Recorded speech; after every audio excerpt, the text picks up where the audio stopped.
According to mercycorps.org, a nonprofit aid agency, the Syrian refugee crisis began in 2011 with the outbreak of the Syrian civil war. A year later, there were 100,000 refugees.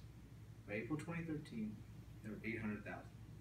Less than 4 months later, that number doubled to 1.6 million. There are now more than 4 million Syrian refugees, making them the world's largest refugee population.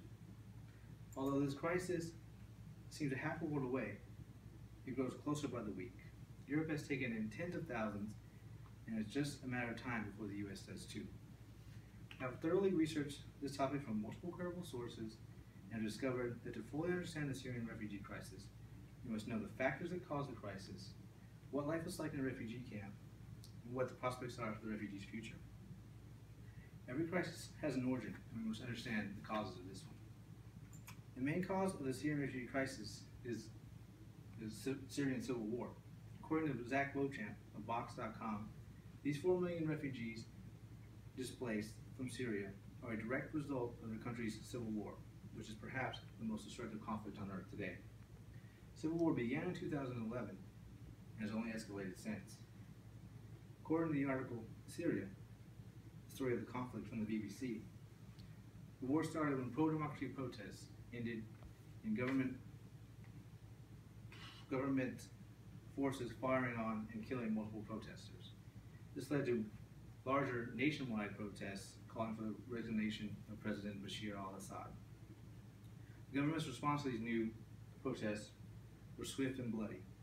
Opposition supporters began to take up arms, first to defend themselves, and second to expel government forces from their local areas.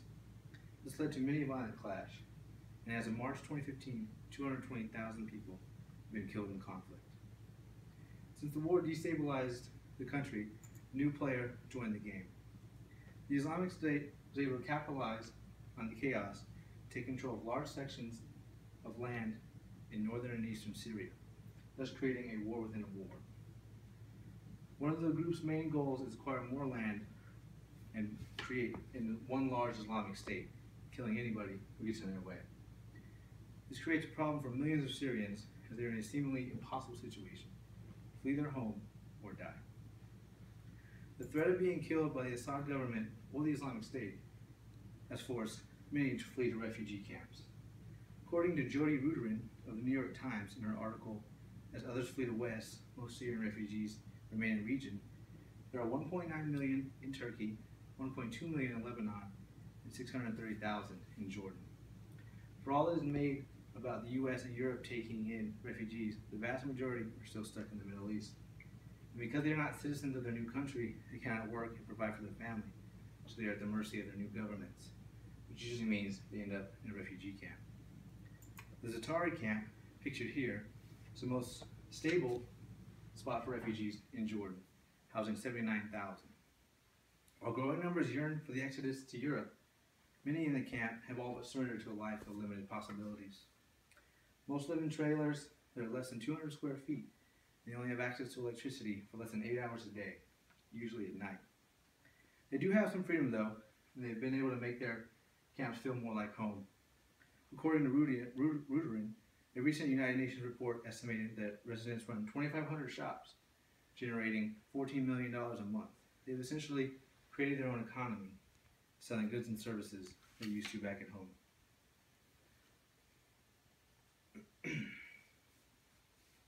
Some see the camps as a stepping stone to Europe, while others see it as a place to wait out the war in hopes of returning home. The immediate future of these refugees looks bleak, but will it stay that way? The possibility of being taken in by countries in Europe and the Americas is promising to most refugees, but the reality is these countries can't and won't take that many people. According to Tim Stanley of the UK's Telegraph, in March 2015, a Freedom of Information request revealed that the UK spends more than $784,000 a day feeding and housing asylum seekers. And this is before they've taken in anyone from Syria. So with the potential to take tens of thousands or more, that cost is likely to skyrocket. The best bet for these countries that are housing refugees is to either give them citizenship or grant them some kind of work permit.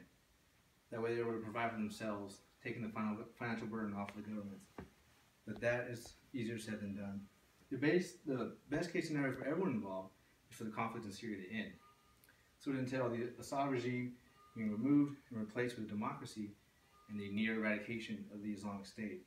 Unfortunately, chances of both these things happening in the near future are slim. Assad is backed by Russia, and the U.S. military and its allies aren't faring very well against the Islamic State. Thus, most refugees have turned to the West with the hope of a better life and turn their back on the potential of ever going home.